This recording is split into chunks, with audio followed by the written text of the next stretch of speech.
جنات عدن مفتحة لهم الأبواب متكئين فيها يدعون فيها بفاكهة كثيرة وشراب. الله وحده لا شريك له وأشهد أن محمدا عبده ورسوله لا نبي بعده. يا أيها الذين آمنوا اتقوا الله حق تقاته ولا تموتن إلا وأنتم مسلمون. فإن أصدق الحديث كتاب الله وخير الهدي هدي محمد صلى الله عليه وسلم وشر الأمور محدثاتها وكل محدثة بدعة وكل بدعة ضلالة وكل ضلالة في النار. أما بعد. Kita lanjutkan kajian kitab penjelasan terhadap Al-Usul Ats-Tsalatsah. Kita terakhir sampai di halaman berapa, kawan? Iman kepada hari akhir, Bun.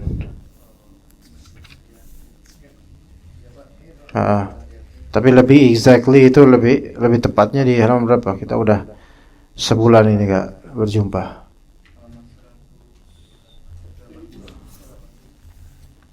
(182) Siksa kubur, nikmat kubur.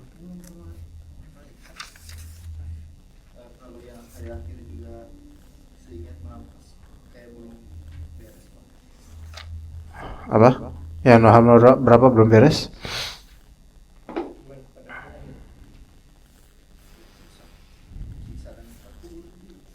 Sepertinya itu kita berhenti terakhir di situ sepertinya. Fitnah kubur, ya. Rangkaian iman pada hari akhir. 178. Iya enggak? Iya. Oke. Jadi judulnya sekarang itu fitnah, siksa dan nikmat kubur, gitu judulnya. Fitnah, siksa dan nikmat kubur. Taib, silakan dibaca, fadhal. Bismillahirrahmanirrahim. Fitnah, siksa dan nikmat kubur. Termasuk rangkaian iman kepada hari akhir adalah mengimani segala sesuatu yang terjadi setelah kematian. Fitnah kubur, yaitu pertanyaan yang diajukan kepada orang mati setelah dikubur. Pertanyaan tersebut tentang Tuhannya, agamanya, dan nabinya. Bagi yang beriman, Allah akan menangguhkannya dengan ucapan dan jawaban yang benar, dan ia dengan lancar menjawab, Tuhanku adalah Allah, agamaku Islam, dan nabiku Muhammad. Bagi orang-orang zalim, Allah akan menyesatkannya, dan ia berkata, saya tidak tahu. Adapun orang-orang munafik atau yang ragu, ia menjawab, saya tidak tahu, saya hanya mendengar orang berkata sesuatu lalu saya menirukannya. Di antara rangkaian iman kepada hari akhir itu mengimani sesuatu yang terjadi setelah kematian, walaupun itu baru di alam barzakh. Dan alam barzakh itu adalah alam wasithah. Wasithah yaitu di tengah antara alam dunia dan alam akhirat. Kenapa termasuk rangkaian iman terhadap hari akhir ketika kita membahas tentang ma ba'dal maut, apa setelah kematian dari alam barzakh? Karena alam barzakh itu adalah gerbang akhirat. Kemudian disebutkan di kitab ini fitnah kubur, juga setelahnya siksa dan nikmat kubur. Ini hal yang berbeda. Fitnah kubur itu beda daripada siksa dan nikmat kubur. Ya. Fitnah kubur itu ujiannya. Sementara siksa atau nikmat kubur itu setelah ujian fitnah kubur itu. Kalau misalnya dia berhasil menjawab dengan baik, maka dia akan dapat nikmat kubur. Kalau misalnya dia tidak bisa berhasil menjawab dengan baik, maka dia akan mendapatkan azab atau siksa kubur. Tapi fitnah maknanya ujian. Fitnah dari segi bahasa maknanya ibtila atau ujian, mihnah, yaitu pertanyaan yang diajukan kepada orang mati setelah dikubur. Dan pertanyaan tersebut tentang apa? 3 hal. Simple. Tentang Allah, tentang Tuhan, ya. Kemudian tentang agama dan tentang nabinya. Ini kelihatannya flash, yaitu singkat, simple, dan tinggal jawab aja dengan mudah gitu. Namun ternyata berhasil atau tidaknya menjawab itu bukan tekstual, tapi kontekstual qalbu, kontekstual amal. Bagi yang beriman, Allah Ta'ala akan menangguhkannya dengan akan meneguhkannya dengan ucapan. Ya. Dan jawabannya benar. Dengan lancar menjawab, Rabbi Allah, Tuhanku adalah Allah. Agamaku adalah Islam, Nabiku adalah Muhammad SAW. Dan ini seperti kata Allah Azza wa Jalla, yuthabbitullahu alladhina amanu bil qawli tsabit fil hayatid dunya wa fil akhirah. Allah Subhanahu wa taala meneguhkan perkataan untuk orang-orang beriman di kehidupan dunia dan juga di akhirat. Yaitu di antaranya maksudnya adalah meneguhkan untuk menjawab fitnah kubur. Bagi orang-orang zalim, maka Allah Ta'ala akan menyesatkannya. Sebagaimana kata Allah Azza wa Jalla, wa yudhillullahu adh-dhalimin. Allah Subhanahu wa Ta'ala akan menyesatkan orang-orang yang zalim. Dan zalim di sini yang paling populer adalah yaitu orang yang kafir. Karena kekufuran, kesyirikan itu kezaliman. Itu justru akan disesatkan oleh Allah Ta'ala sehingga tidak bisa mengatakan dan mengucapkan atau menjawab dengan tepat dari pertanyaan 3 itu. Malah dia berkata, saya tidak tahu. Ya, saya tidak tahu.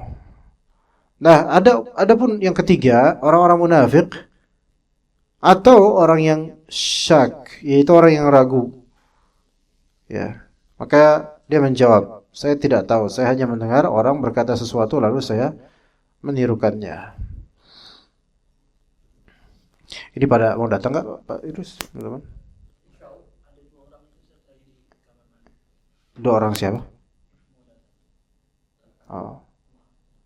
Ada Pak ini, Pak siapa? Pak siapa yang Pak Arif ada tuh? Oh, itu coach siapa tuh? Oh. Oh, bukan coach football bukan? Ada yang ini coach Justin. Ya. Oke. Jadi 3 macam orang di sini, mukmin, orang beriman, menjawab dengan lancar. Kemudian orang yang zalim yang dimaksud di sini kafir atau musyrik, maka Allah Ta'ala sesatkan sehingga tidak bisa mengatakan kalimat yang benar. Kemudian orang-orang munafik yang dulu di dunia dilabeli muslim oleh semua orang, tapi karena dia munafik, atau orang yang syak, orang yang ragu, ya dia memang jubahnya muslim dulunya pas hidup, tapi dia ragu akan kebenaran Islam.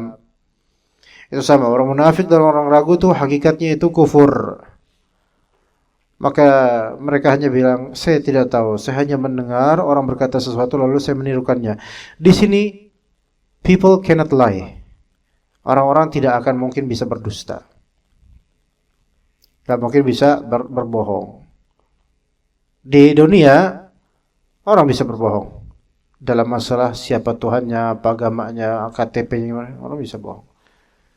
Di dunia orang kafir bisa mengucapkan Assalamualaikum pada orang muslim sehingga dikenal sebagai muslim padahal bukan muslim. Bisa memanipulasi itu. Tetapi ini tidak berlaku di alam barzakh, apalagi di akhirat. Ya, dia tidak bisa memalsukan identitas hakikat dia di depan malaikat Munkar Nakir. Apalagi di hadapan Allah Azza wa Jalla. Sedetail apapun seseorang menyembunyikan suatu kekufuran atau keburukan,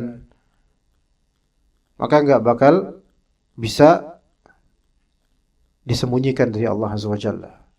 Di dunia Allah tangguhkan, namun di akhirat yauma tublas sarair. Pada hari itu akan dihamparkan segala hal yang rahasia, termasuk rahasia qalbu, dari niatan-niatan, dari gambaran-gambaran di qalbu, maka semua akan dihamparkan. Jadi hari itu hari yang tidak mudah dan tidak ringan. Ini baru fitnah kubur saja, manusia tidak bisa berpura-pura, apalagi di hadapan Allah Subhanahu wa taala. Yaitu di puncak pertanggungjawaban tentang agama dan amalan dan keyakinan. Baik, kita lanjut menuju ke siksa dan nikmat kubur. Siksa dan nikmat kubur. Siksa kubur diperuntukkan bagi orang zolim dan orang-orang munafik serta orang kafir. Allah Subhanahu wa taala berfirman. Bismillahirrahmanirrahim. Walau tara iziz zalimuna fi ghamaratil mauti wal malaikatu basitu aydihim akhriju anfusakum al-yawma tujzauna azabal huni bima kuntum taquluna 'ala Allahi ghairil haqq ghair taquluna 'ala Allahi ghairal haqqi wa kuntum an ayatihi tastakbirun. Alangkah dahsyatnya sekiranya kamu melihat di waktu orang-orang yang zalim berada dalam tekanan-tekanan sakaratul maut, sedang para malaikat memukul dengan tangannya sambil berkata, "Keluarkanlah nyawamu. Di hari ini kamu dibalas dengan siksaan yang sangat menghinakan, karena kamu selalu mengatakan terhadap Allah perkataan yang tidak benar, dan karena kamu selalu menyombongkan diri terhadap ayat-ayatnya." Al-An'am 93.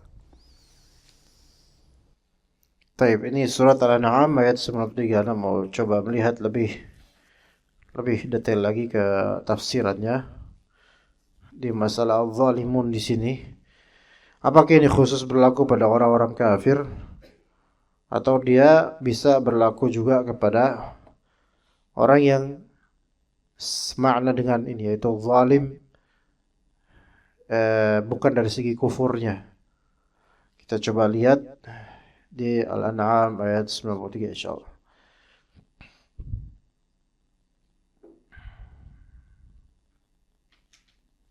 Ya, kita menuju ke siksa dan nikmat kubur. Di situ ada azab, di kubur ada azab dan ada nikmat. Dan ini dikategorikan di alam barzakh, bukan di alam dunia kita. Ya. Apa maksud dari apa yang diterangkan barusan? Yakni siksa dan nikmat kubur ini gaib. Gaib. Gaibnya nisbi atau mutlak? Mutlak. Artinya totally gaib. 100% gaib. Adapun jika ada indikasi secara zahir di alam dunia yang seolah-olah dia itu diberi nikmat atau azab, maka itu indikasi tidak bisa kita jadikan bahan untuk memastikan dia sedang diberi nikmat atau azab. Misal kita bongkar kuburannya kemudian kita dapatkan berasap, berapi atau ada banyak ular, itu indikator tapi nggak bisa kita pastikan orang ini sedang diazab, nggak boleh, nggak bisa. Ya. Kecuali kalau emang yang dikubur itu orang kafir, maka tanpa adanya ular pun atau api pun kita meyakini bahwa orang kafir ini sedang diazab. Ya. Tanpa perlu juga kita bilang dia sedang diazab sekarang. Udah khalas, udah enggak usah diomongin, udah maklum. Nah, orang mukmin yang wafat dikubur, maka mau apapun indikatornya tidak bisa kita pastikan bagaimana dia di alam barzakhnya. Misalnya enggak pas mulu ukuran panjang atau tingginya mayit ini. Itu terjadi di beberapa kejadian. Di beberapa cerita di pemakaman sudah diukur, dilebarin, dipanjangin. Ketika mau dimasukin mayitnya, ternyata enggak muat atas bawahnya. Akhirnya digali lagi tuh. 2 meter digali lagi. Kemudian dimasukin lagi, nggak muat lagi. Terjadi ditambahin lagi, nggak muat lagi. Itu nggak masuk logika memang, tapi itu terjadi. Nah, akhirnya apa? Si pocong ini kemudian agak ditekuk badannya. Jadi nggak apa? Nggak lurus gitu. Na'udzubillah min dzalik. Orang-orang pun mereka heran dengan fenomena ini. Nggak masuk logika, ikhwan. Dan Orang-orang pun melihat ini orang sebenarnya apa, siapa, dan bagaimana kehidupannya di dunia sebelum dia wafat. Jelek, orang jelek. Orang yang buruk.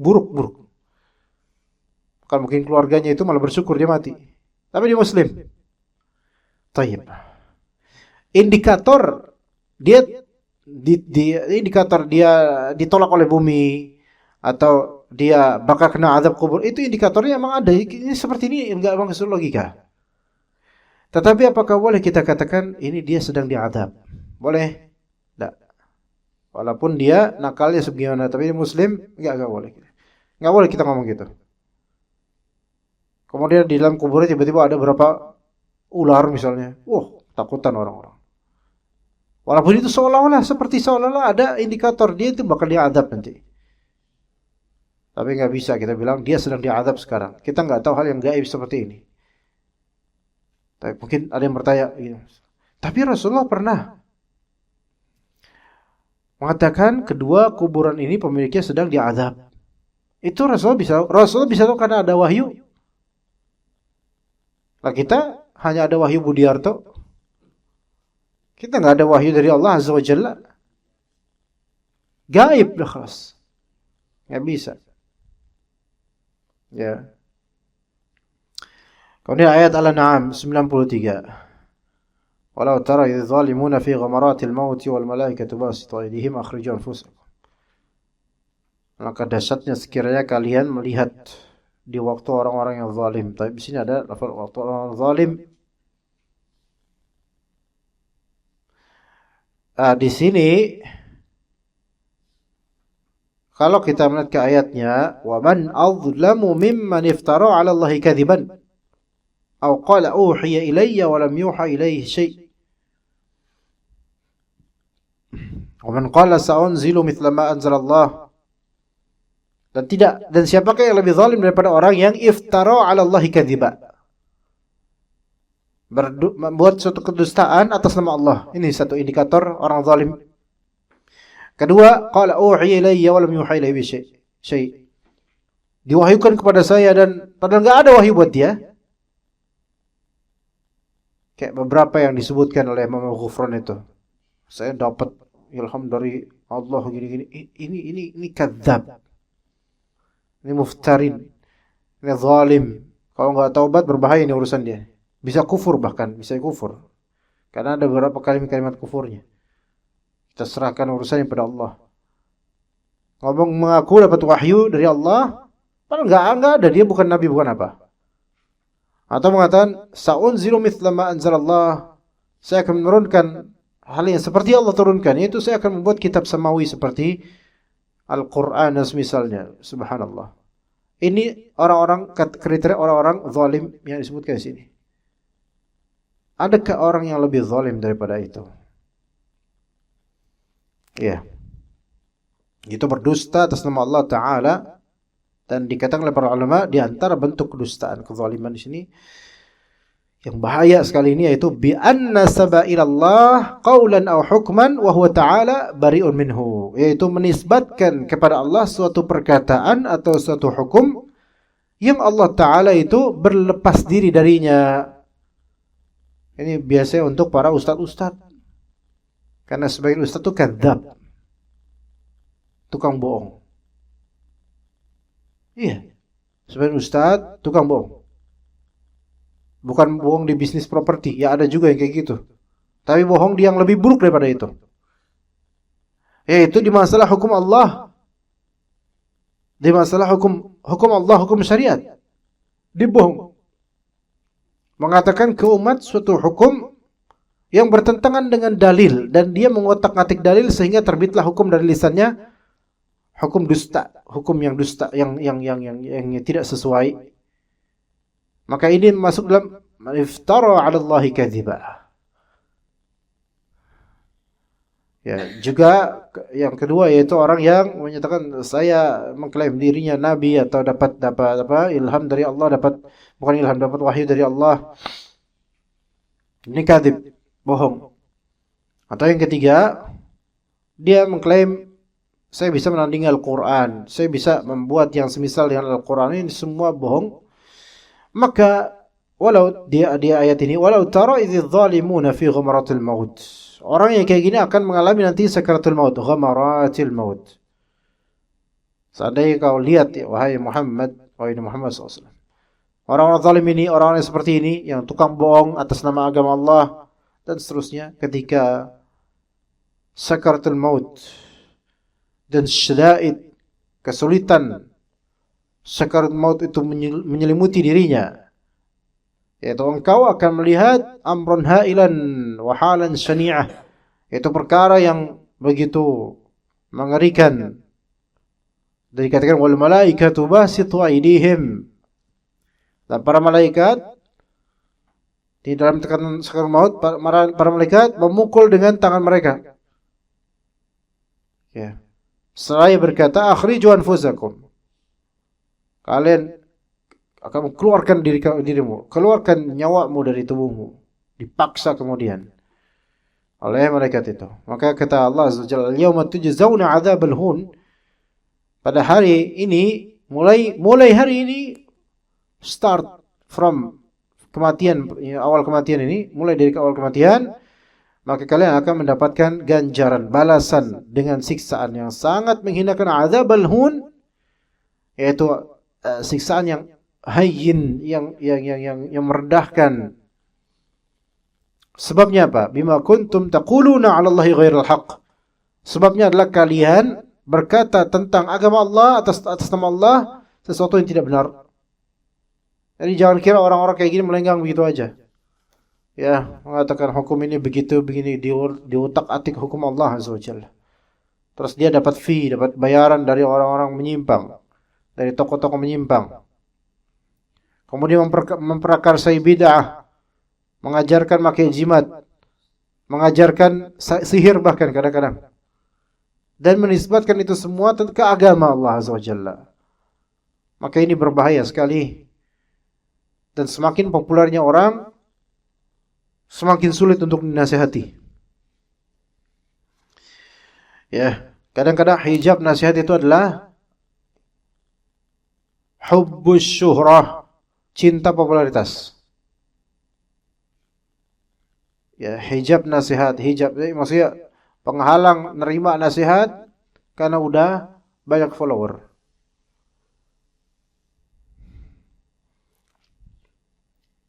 Sehingga bersikap tughyan dan berlebihan dalam berbicara tentang agama Allah. Yang diawali tadinya ini enggak belajar, misal beberapa dai atau juru dakwah ini enggak belajar. Hanya karena keturunan Gus Fulan, keturunan Ustadz Fulan. Atau kelihatan mukanya muka alim gitu misalnya. Atau karena baru hijrah. Atau karena dulunya pengikut tenaga dalam, Reiki dan semisalnya. Kemudian taubat, dapat metode ruqyah, merasa udah selamat, tidak nempel jinnya, kemudian membuka klinik-klinik ruqyah. Dan karena dia meruqyah orang, maka orang yang diruqyah peruqyah biasanya dipanggil apa ya? Roki gitu. Roki itu artinya peruqyah. Peruqyah apa dipanggil apa? Bang, Mas, Kak? Enggak lah, emang dengan Shopee, Kak. Ustaz. Dia punya ilmu apa peruqyah ini? Tiap hari enggak baca kitab, enggak baca Al-Qur'an, enggak mungkin baca Al-Qur'an tapi enggak baca tafsirannya, enggak paham. Paling tafsiran yang paham hanya ayat-ayat yang ada kaitan sama setan apa jin. Ya gitu doang. Maka ketika udah dipanggil ustaz, dia menikmati sensasi dipanggilnya ustaz, dihormati, dapat amplop setelah ruqyah dan seterusnya, maka akhirnya dia mengustadkan diri, dan karena saya udah dipanggil ustaz maka saya ustaz. Dan masyarakat yang memanggil dia ustaz kemudian akan bertanya padanya hukum-hukum tentang akidah ini, tentang hukum ini. Udah kadung diustadkan, kalau misalnya dia menjawab saya tidak tahu, gengsi. Takutnya pamoritasnya turun atau enggak diminta ruqyah lagi nanti. Masa ruqyah enggak tahu sih hukumnya ini? Emang enggak tahu dia. Cuman kalau saya bilang I don't know, ana la adri, mboten ngerti. Teuing gitu. Misalnya orang-orang bilang gitu, "Ih, gimana Ustaz, masa enggak tahu? Ngelawan jin bisa, masa hukum ini enggak tahu?" Dia kan gengsi digituin. Akhirnya apa? Akhirnya sok tahu. Oh, itu hukumnya halal, Pak. Itu hukumnya haram, Pak.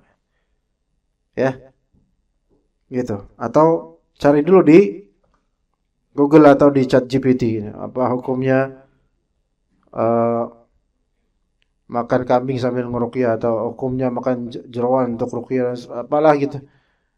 Akhirnya buka ChatGPT, dapat sumber dari beberapa blog misalnya yang itu menyimpang. Maka masuk dah ilmunya menyimpang. Dijawablah hukumnya boleh kita makan jeroan kambing karena itu ada kaitannya dengan jin misalnya. Ya. Ya pokoknya gitu. Bisa misalnya ini misal doang. Akhirnya berfatwa tanpa ilmu. Dan kemudian dinisbatkan ini adalah bagian dari agama. Ini tak khawatirkan. Kuntum taquluna 'ala Allahi ghairal haqq. Kalian menyatakan tentang Allah Ta'ala tanpa kebenaran. Dan ini musibah ini terbit dari banyak lisan-lisan para dai yang mereka itu yang kata Nabi SAW dalam hadis riwayat At-Tirmidzi, namun hadis dhaif, di akhir zaman akan bermunculan qaumun yakhtiluna ad-din bid-dunya. Qaumun yakhtiluna ad-dunya bid-din. Akan muncul di akhir zaman golongan orang yang mereka mencari dunia melalui agama. Mencari dunia melalui agama. Ya. Dan memang sekarang masalah agama menjadi masalah sensitif yang bisa mengundang perhatian dan juga pendapatan. Nah, yang seperti ini nanti bahkan dalam hadis tersebut antum akan melihat orang yang asli halim, yaitu yang menahan diri dari reaksi dan komentar, itu sampai bingung melihat kelakuan dari orang-orang ini, yaitu orang-orang yang menjual agamanya demi dunia. Nah, biasanya yang seperti ini akan sangat sering mengucapkan tentang hukum-hukum agama Allah Azza wa Jalla yang tidak ada pada agama Allah Ta'ala. Dan ini kuntum taquluna 'ala Allahi ghairal haqq. Jadi sebabnya mereka mendapatkan azab yang menghinakan. Wa kuntum an ayatihi tastakbirun, dan kalian sombong terhadap ayatnya, ayat-ayat Allah Azza wa Jalla. Ini azab kubur. Dapat azab kubur. Baik, lanjutnya firman Allah. Firman Allah Subhanahu wa taala yang ditunjukkan kepada pengikut Firaun. Yang ditujukan kepada pengikut Firaun. Bismillahirrahmanirrahim. An-naru yu'raduna 'alaiha guduwan wa 'ashiyya wa yawma taqumus sa'atu adkhilu ala fir'auna asyaddal 'azab. Kepada mereka dinampakkan neraka pada pagi dan petang, dan pada hari terjadinya kiamat. Dikatakan kepada malaikat, masukkanlah Fir'aun dan kaumnya ke dalam azab yang sangat keras. Al-Mu'min 46.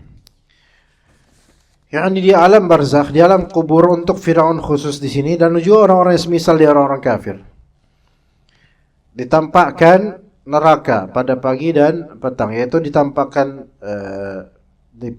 azabnya, nerakanya pada pagi dan petang. Dan pada hari terjadi kiamat, maka dikatakan pada malaikat, adkhilu ala fir'auna asyaddal azab. Masukkanlah Firaun dan kaumnya ke dalam azab yang sangat keras. Tapi ini menunjukkan ada azab kubur di alam barzakh. Sampai sini ada pertanyaan enggak teman-teman sekalian, ikhwan? Ada, Pak? Ayo, fadhal. Bismillahirrahmanirrahim. Ada hubungannya, Pak, dalam masalah menjawab sesuatu yang kita sendiri masih ragu? Apa boleh hanya menjawab wallahu a'lam? Apa tidak termasuk menyembunyikan ilmu? Taib, ilmu itu ilmu itu adalah sesuatu yang di atas keraguan. Maksudnya enggak ragu dia. Ilmu baru disebut ilmu ketika dia yakin. Jadi ada martabatnya, derajatnya. Ragu itu ketika 50-50. Kalau tidak sampai yakin, namun menuju yakin ada persangkaan, ini namanya dzon, itu persangkaan. Kalau itu dzon, belum sampai ilmu. Ilmu itu adalah yang antum mantap dengannya. Mau kita ilmu, itu ilmu. Itulah ilmu yang antum mantap dengannya. Yakin itu ilmu. Ilmu yakin, ya. Nah, di sini antum lihat, kalau antum bilang antum ragu 50-50, maka sebaiknya tidak menjawab. Antum gambarkan bahwa saya ragu untuk menjawab. Saya belum tahu. Karena keraguan itu bukan keilmuan sama sekali. Kalau antum bukan ragu, antum menuju yakin tapi belum sampai yakin. Persangkaannya kuat nih. Maka di sini kalau memang bukan ragu tapi memang antum bersangka kuat inilah hukumnya, maka jawab sebagaimana yang antum tahu. Sambil kemudian mengatakan Allahu a'lam. Tapi kalau antum memang itu adalah ilmu yang mantap, yakin, dalil yang jelas dan seterusnya, maka cukup langsung jawab aja. Itu. Adapun kalau antum bilang ragu, masih sekitar 50-50, maka bilang Allahu a'lam, enggak usah dijawab. Itu bedanya. Ya. Syukran Ustaz. Ya, afwan. Yang belakang. Gini ya Pak Ustadz, kalau kan ada orang yang meninggal. Nah, orang yang meninggal itu sebelum jasadnya dikuburkan, ruhnya tuh ke alamnya apa masih ada di sekitaran itu? Sebelum jasadnya dikuburkan. Ya. Dia dibawa oleh para malaikat menuju ke langit. Ini bagi yang mukmin atau yang kafir, bagi yang alim atau fasik. Sebagaimana hadis yang disebut oleh Nabi SAW dalam hadis yang panjang, maka para pembantu malaikat maut itu satu, tapi a'wan yaitu para pembantunya itu banyak. Sehingga orang beriman ketika mau dicabut rohnya, dia akan melihat penampakan banyaknya malaikat yang baik-baik. Dan orang yang tidak beriman atau fasik atau fajir, maka sebaliknya dia akan melihat banyaknya malaikat yang berwajah mengerikan. Maka malaikat maut tugasnya hanyalah apa? Mencabut nyawa. Setelah itu nyawa tersebut akan dibawa langsung oleh para malaikat ini. Dikafankan oleh mereka sesuai dengan bagaimana status keimanan orang ini. Lalu ke langit. Kalau orang beriman, beramal saleh, itu setiap dari pintu lain akan membukanya sampai di langit ke-7. Itu dalam waktu sesingkat itu. Dia jasadnya masih terbaring di kamar dan belum dikubur. Juga sebaliknya orang kafir atau yang munafik itu akan dibawa juga, tapi oleh malaikat yang wajahnya dan penampilannya itu mengerikan dan kafannya busuk bau. Tapi hanya bisa tercium di alamnya, enggak tercium di alam kita. Kalau semua ini langsung kelawan, orang mukmin kafannya harumnya harum surgawi, yang munafik atau kafir kafannya bau busuk, maka semua orang pasti taubat. Tapi enggak Allah tampakkan dan enggak Allah presentasikan enggak Allah Ta'ala jadikan ini real di kehidupan alam dunia kita sebagai ibrah dan sebagai ujian. Ya. Nah, yang kufur, yang terlalu banyak maksiatnya, maka dia dinaikkan ke langit pertama, namun tidak diterima oleh para malaikat di langit pertama itu. Nah, pada waktunya nanti dia akan dihempaskan menuju ke alamnya, ke alam barzakhnya, entah di dekat kuburannya atau gimana, Allah alam. Dimanapun yang Allah Ta'ala inginkan, dilempar dia dari langit sana, roh ini dilempar. Dan ketika dilempar itu seperti dilempar, kemudian nanti akan ada seperti yang akan menyambar, burung yang akan menyambar, tersiksa dia deh. Tersiksa, wallahi tersiksa. Orang kafir setelah wafatnya itu adalah permulaan dari siksaan abadi yang tidak ada berhenti, relentless. Tidak ada jam istirahat bagi orang-orang kafir seperti dari siksaan. Kalaupun sekali diringankan, ringannya siksaan untuk orang kafir itu betul-betul tetap siksaan yang mengerikan. Begitu. Nanti ketika dikubur, maka barulah rohnya kemudian ditanya di alam kubur, menjadi fitnah kubur, yaitu atau ujian-ujian kubur, siapa Rabbmu, siapa di situ. Setelah dikebumikan. Itu umumnya gitu. Adapun kalau misalnya jasadnya ini tenggelam di lautan atau menjadi remah-remah yang tersebar, atau mungkin ini mayit sudah ada di suatu bangunan, dia ketimpa apa dan selama seminggu itu belum ada yang menemukannya, maka itu dikembalikan kepada kekuasaan Allah. Kita nggak tahu.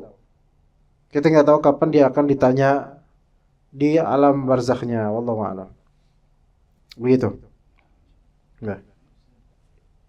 Habis waktunya. Ya, fadal. Kasih itu mikrofon. Bismillah. Assalamualaikum, izin bertanya Ustaz. Mengenai fitnah kubur ada tiga jawaban ya, orang mukmin dan orang zalim dan orang munafik. Yang jadi pertanyaannya adalah apakah ada amalan khusus agar kita lancar menjawab pada saat fitnah kubur, dan amalan apakah yang harus kita jauhi biar kita tidak seperti orang zalim dan orang yang ragu hanya ikut-ikutan. Syukran, jazakallahu khair Ustaz. Ya. Tentu ini nggak bisa direpresentasikan murni satu amalan saja gitu. Tapi semua ada basicnya, yaitu tentu tauhid. Itu yang pasti, tauhid. Itu yang pasti dari semua macam amalan, tauhid. Kemudian mengikuti hadis Nabi, mengikuti Nabi, ittiba'us sunnah, mengikuti Nabi SAW. Kemudian yang ketiga, beragama, yaitu beramal. Tiga itu udah. Ya karena apa? Pertanyaannya kan tiga itu. Jadi kalau kita bertauhid betul-betul, tidak berbuat syirik akbar, atau tidak terbiasa dengan riya dan syirik-syirik kecil, maka menjawab man rabbuka langsung lancar. Karena di dunia kita sudah terbiasa dengan bergantung pada Allah. Maka ketika ditanya man rabbuk, siapa Tuhanmu, langsung kita jawab dengan mudah. Itu amalan satu, tauhid di semua. Kedua, mengikuti sunnah Nabi SAW dan tidak berbuat bid'ah. Ya, semakin cinta dengan Nabi SAW dengan cara apa? Mengikuti sunnahnya SAW. Dan semakin jauh dari bid'ah. Maka ini karena udah biasa di dunia itu mencintai Nabi SAW, dia akan mudah menjawab siapa pria ini, Nabi Muhammad SAW. Adapun yang kerap berbuat bid'ah dan memproklamirkan serta memamerkan atau terus membela bid'ah, kalau di dunia udah biasa menentang Nabi SAW, gimana dia bisa menjawab nanti? Dia fasik dengan kebid'ahannya, yang satu semuanya fasik dengan kesyirikannya. Kayf bisa menjawab salah satunya itu? Yang mana salah satu nggak bisa dijawab, artinya nggak bisa jawab yang lain. Kemudian masalah agama, yaitu madinuk, apa agamamu? Maksudnya apa amalanmu di sini? Kan amalan itu agama. Orang yang ngaku terus saya itu beriman, saya itu muslim dan seterusnya, tapi nggak pernah beramal, gimana dia bisa menjawab apa agamamu? Karena dia nggak punya habit atau kebiasaan untuk beramal soleh. Jadi kalau mau dikembalikan apa sih kisi-kisinya supaya kita selamat dari fitnah kubur, bisa menjawab dengan baik, yaitu tauhid, ittiba sunnah, dan beramallah, gitu loh. Simpelnya gitu ya. Karena kalau antum menggantungkan dengan satu amalan saja misalnya, yaitu saya menghindari ghibah, betul, ghibah itu akan menjadikan adanya fitnah kubur, ya. Tapi antum selamat dari ghibah, selamat gak dari harta haram, gitu loh. Berarti emang komplit semua urusan. Antum tauhid sama Allah, ikuti bagaimana tunjuk Nabi, dan cari pahala dari Allah Azza wa Jalla dengan mengetahui ini amalan agama saya, gitu aja. Iya, jangan fokus di satu ini. Tapi kalau untuk masalah fitnah, bukan fitnah kubur itu, ya untuk tidak bisa menjawab fitnah kubur ya gampang ya. Ya antum kufur aja. Seringkali tidak tawakal sama Allah. Apa-apa ngeluh. Kurang percaya sama Allah. Dan merasa itu nasib saya itu kayaknya dirugikan oleh Allah. Na'udzubillah min dzalik. Ini bisa, khawatirnya ini karena kufur, menggugat takdir, itu bisa susah untuk menjawab fitnah kubur. Begitu. Semua kita. Izin menanyakan kesohihan riwayat ya. Apa benar orang yang mendonorkan bagian tubuhnya sebelum meninggal, pas meninggal di alam kubur itu ditanyakan? Ana nggak tahu itu. Apakah itu Baru dengar Ana. yang nggak benar atau sahih? Ana baru dengar tapi nggak tahu deh. Ana nyambung pertanyaan tadi satu lagi Ustaz. Ntar ini dulu.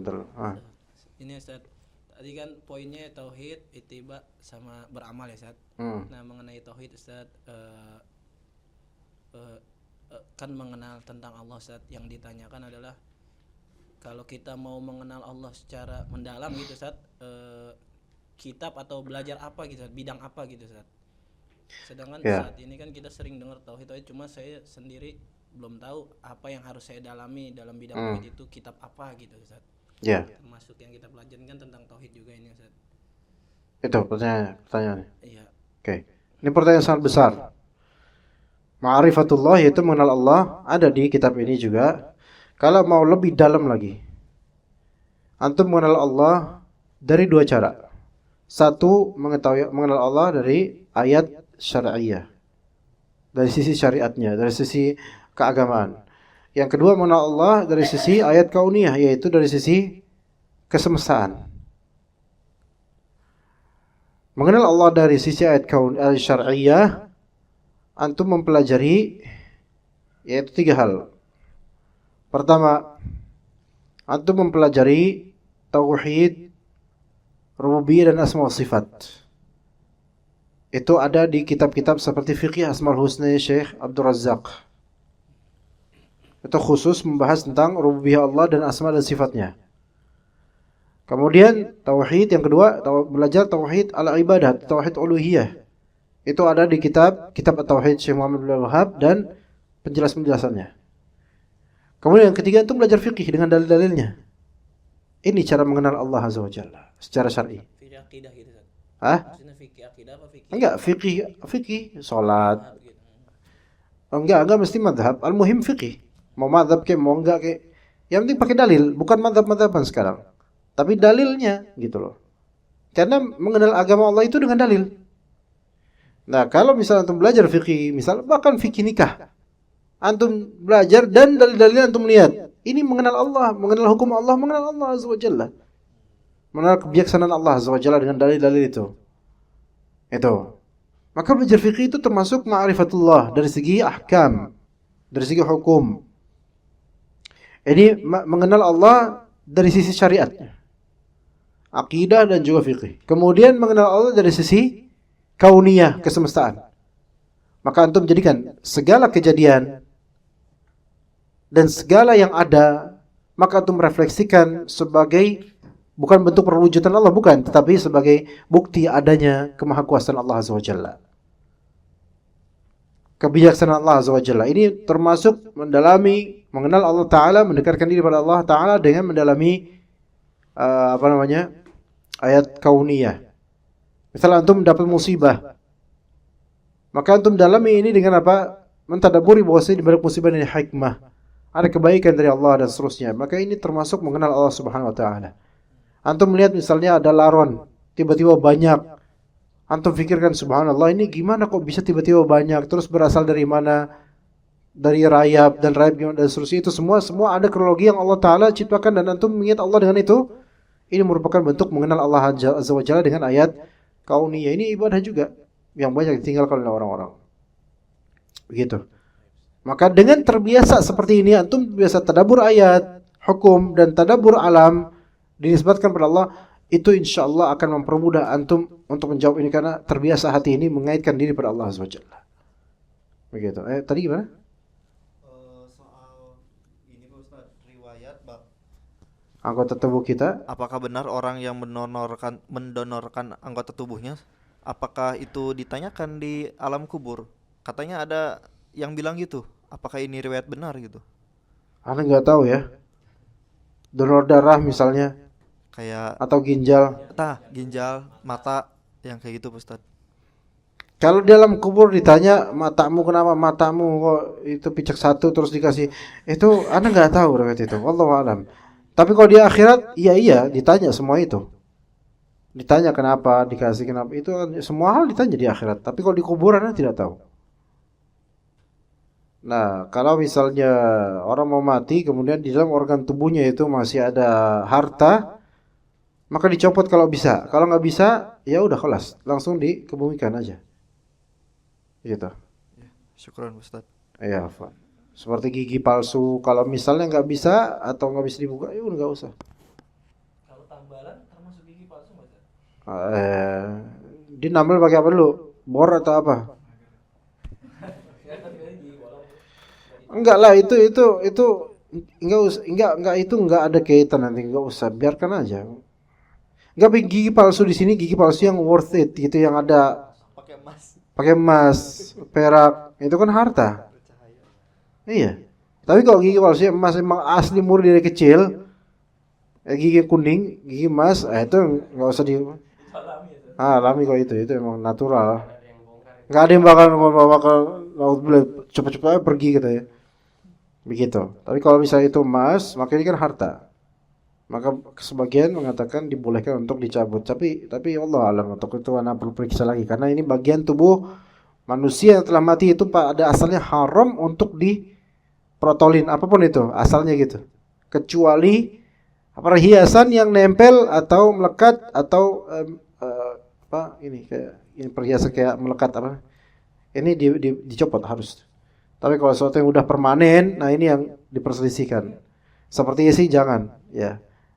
Tapi kalau mudah dibuka, kayak misalnya dia ada apa nih? Ada di ininya, atau di congornya ditindik misalnya. Ya congornya bahasa kasar banget.